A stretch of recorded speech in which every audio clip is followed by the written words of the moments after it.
Before the Industrial Revolution. Proto-industrialization is referred to the phase which existed even before factories began in England and Europe.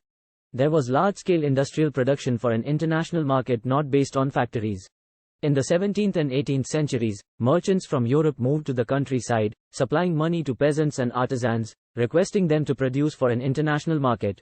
Merchants were restricted to expand their production within towns because rulers granted different guilds the monopoly right to produce and trade in specific products.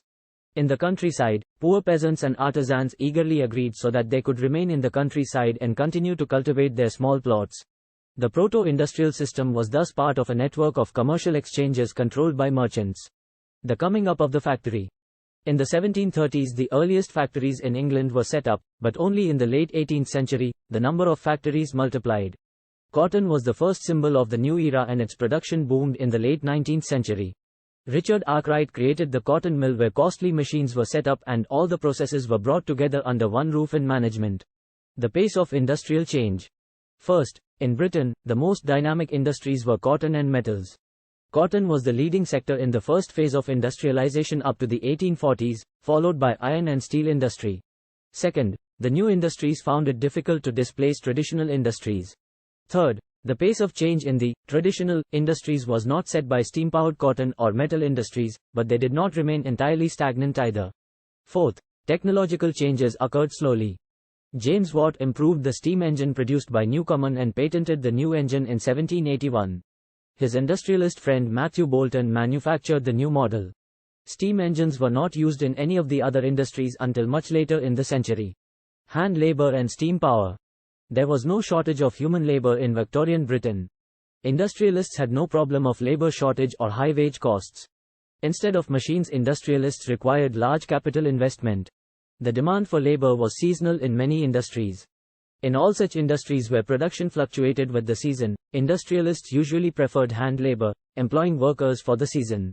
Life of the workers. The workers' lives were affected by the abundance of labor in the market. To get a job, workers should have existing networks of friendship and kin relations in a factory. Till the mid-19th century, it was difficult for workers to find jobs. In the early 19th century, wages were increased. The fear of unemployment made workers hostile to the introduction of new technology. Spinning jenny was introduced in the woolen industry.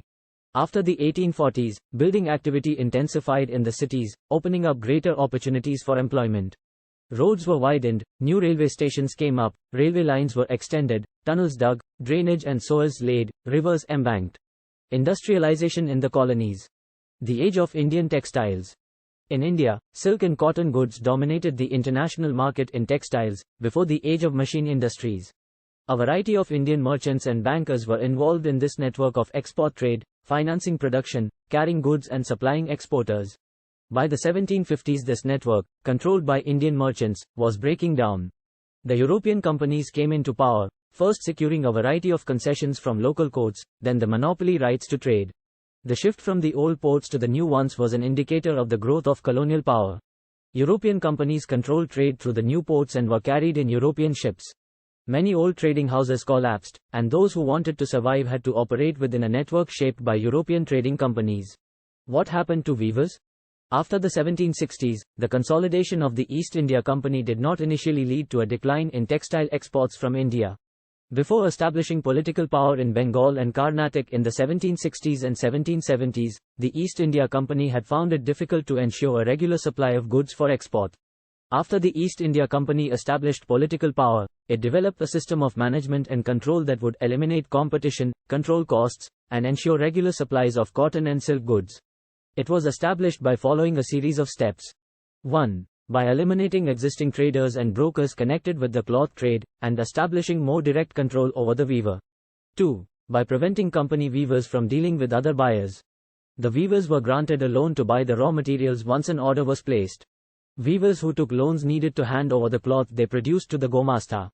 Weaving required the labor of the entire family, with children and women all engaged in different stages of the process. Earlier, supply merchants had a very close relationship with weavers, but new Gomasthas were outsiders with no social link with the village. In many places in Carnatic and Bengal, weavers set up looms in other villages where they had some family relation. In other places, weavers along with the village traders revolted, opposing the company and its officials. Over time, many weavers began refusing loans, closing down their workshops and taking to agricultural labor. By the turn of the 19th century, cotton weavers faced a new set of problems. Manchester comes to India. In 1772, Henry Patullo said that the demand for Indian textiles could never reduce since no other nation produced goods of the same quality. But, unfortunately, by the beginning of the 19th century, India witnessed a decline in textile exports. In the early 19th century, exports of British cotton goods increased dramatically. At the end of the 18th century, import of cotton piece goods was restricted into India. In India, cotton weavers faced two problems.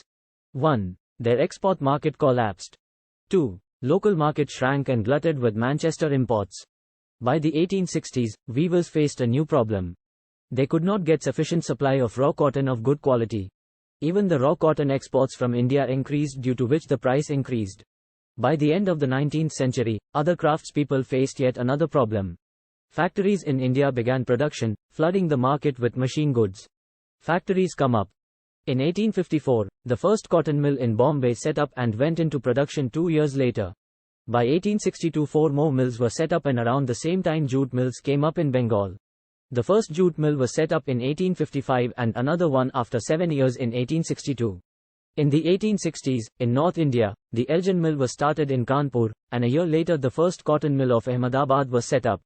By 1874, the first spinning and weaving mill of Madras began production.